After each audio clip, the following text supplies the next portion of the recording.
Bulgaria, a historical haven packed with culture and tradition. Famous for its colourful cuisine, stunning views and affordable vacations, it's a hidden gem for Europe's keenest explorers. But while the hustle and bustle of city life and tourist hotspots may trick the foreign eye, there is a very daunting reality bubbling beneath the surface. Having lost 20% of its population since the 1990s, the country is currently undergoing a severe demographic crisis. Low birth rate and high levels of immigration are just some of the factors which have made Bulgaria the fastest shrinking nation in the world. Small towns and villages in particular have been hit the hardest, with a number of them left completely abandoned. However, whilst many natives have sought to escape the slower pace of life Bulgaria offers, it is this same sense of tranquility that has attracted a new wave of diverse and unexpected newcomers. Looking to escape the doom and gloom of city life, British couple Jane and Alan were initially intrigued by the affordability of housing in Bulgarian villages and decided to make the move back in 2007.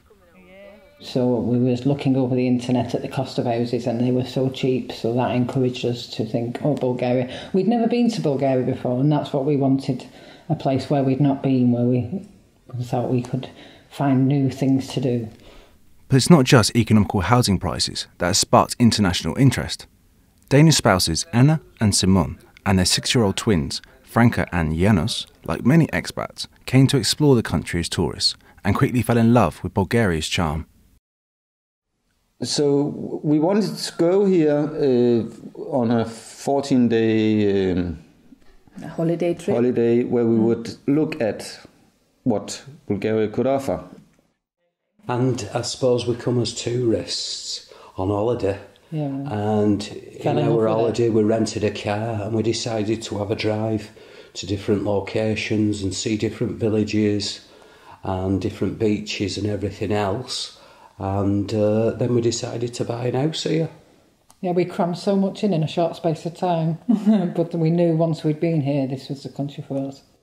Bulgaria have everything. Weather, they have mountains, they have the sea, and they have a lot of space, yeah, a lot of freedom, and it was very chilled out and relaxed, and we like that.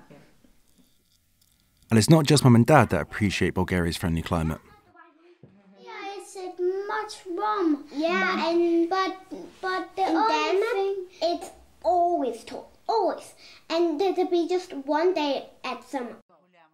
The pleasant weather was only outshone by the welcoming locals.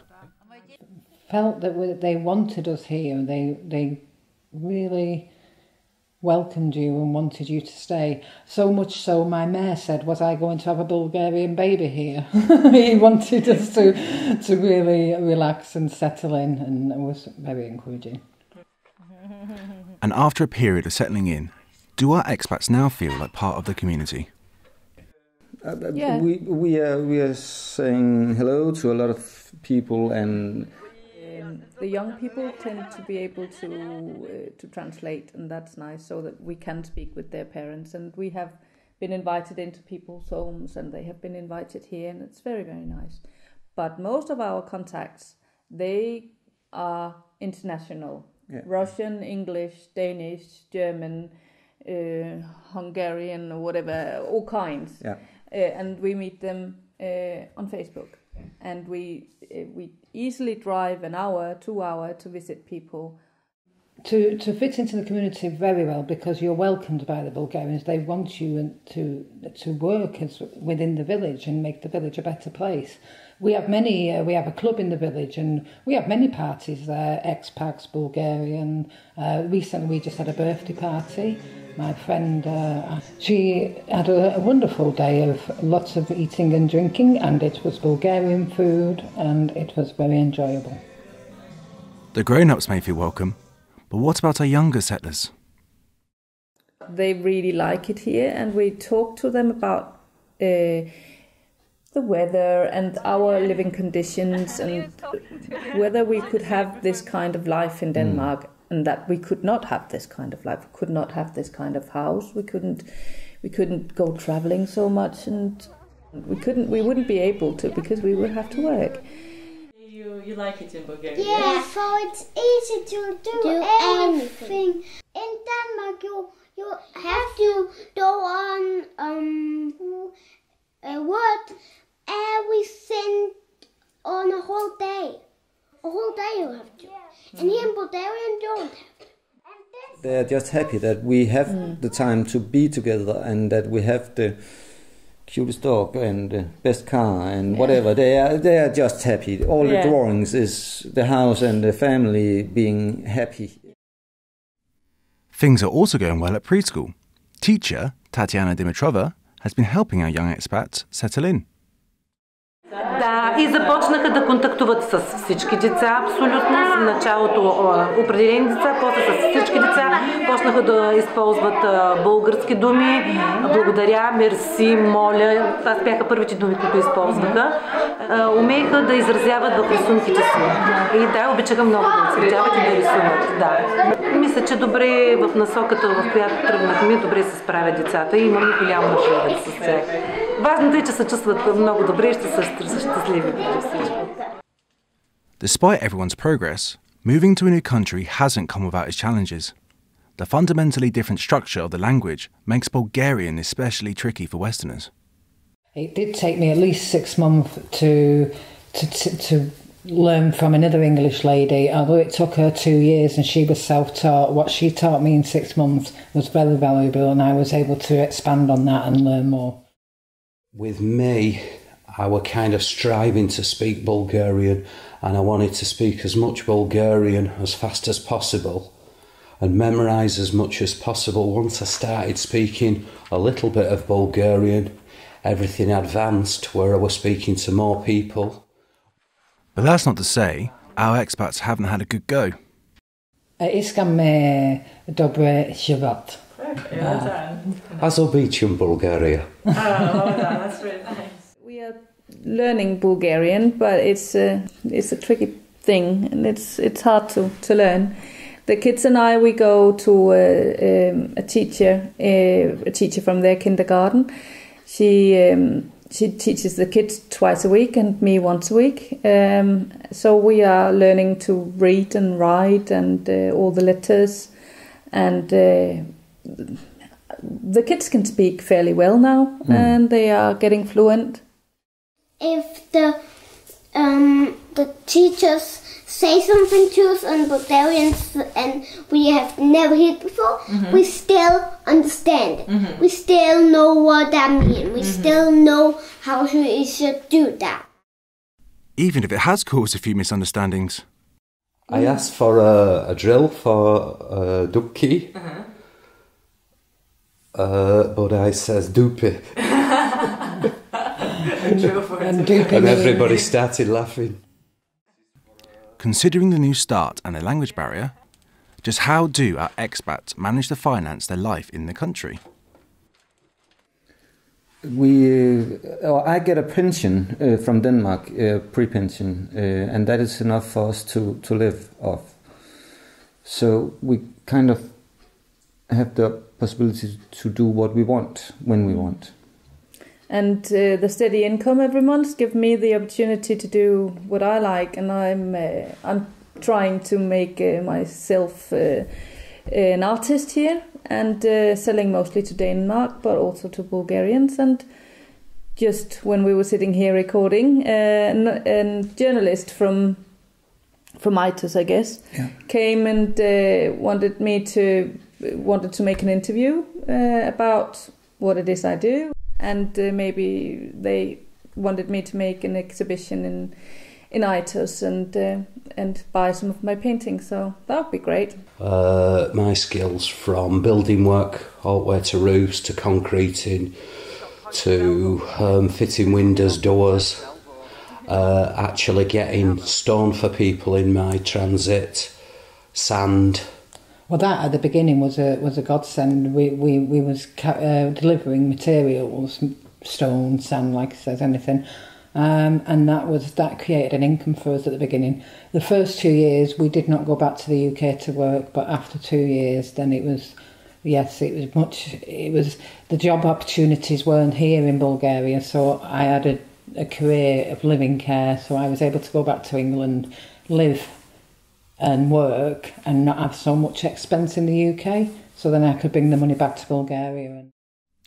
One of Bulgaria's main charms is its rich festive culture, where everyone is welcome to get involved. Traditions and culture here in Bulgaria is absolutely fantastic. The traditional dress, the dance. They have so many traditions that it's lots of bank holidays, isn't there? Lots of holidays in Bulgaria. Yeah. Every day is a holiday day. I would really like that Bulgaria is so full of traditions. There are so many traditions, and it seems like all the time you have an excuse to have a party. Yes. And that's really, really funny, and it's really nice. Coming up is Baba Mata, and we like the traditions of going around to your neighbours and putting on their armbands and the little woolen dolls or whatever. But the Bulgarians are also proud of it and wants to show us how you do this or that, and it's an honor to be invited and see what happens. Some of it is really strange, but fun anyway. An important part of the culture is its national cuisine. The Bulgarian people are proud of their food and love to share it. We have the village people who like to come round and they give us garden vegetables and fruits, and I like that. And it's much more tastier when it's come direct out of a garden than it has from a supermarket. Yeah, I would love to know how to do the binitsa, and I have been taught about it Bulgarian a few times, but it never tasted as good as they do it. They have the experience that I don't. Simon has also had a go at baking the banitsa. He's even taken it one step further. They taught me how to make banitsa, 3 different ways, and now I have made my own one, and I have tried serving that, and that's a no-go because I have put a herb in, and of course you're not allowed to do that. And while Bulgarian wine has been a hit, so I'd love your wine. The Bulgarian wine is absolutely fantastic, probably one of the best wines in the world.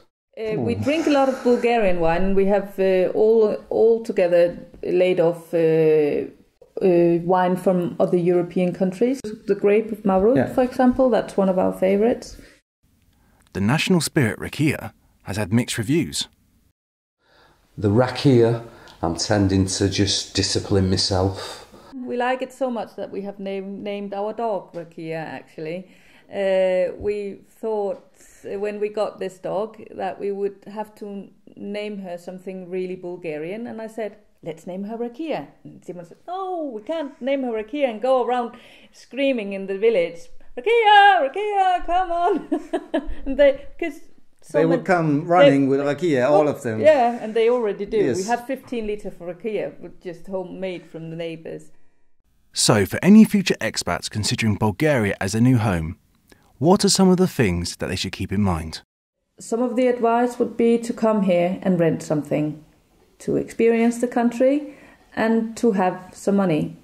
Don't buy a house on the internet without finding out so that the village has no internet, for example, and you have a son that is playing PlayStation and your toilet is in the garden and there's no kitchen and the house is falling down. Do your own work, and instead of just buying because it's so available and cheap, maybe rent first. Do 6 month, 12-month rent, get to know the areas and where you want to be. Other than that, come and enjoy a good life. In a country abandoned by its own and admired by strangers, our couples came as tourists and now live as locals. Bulgaria has gone from little less than an idea to a life of adventure, opportunity and contentment. We are living our dream. We dreamed. Yeah, we're living the dream in Bulgaria. We buy an house that we knew we was going to refurbish ourselves, and I feel we're living the dream. It's kind of God left Bulgaria a little piece of everything, so it's a wonderful country. Yeah.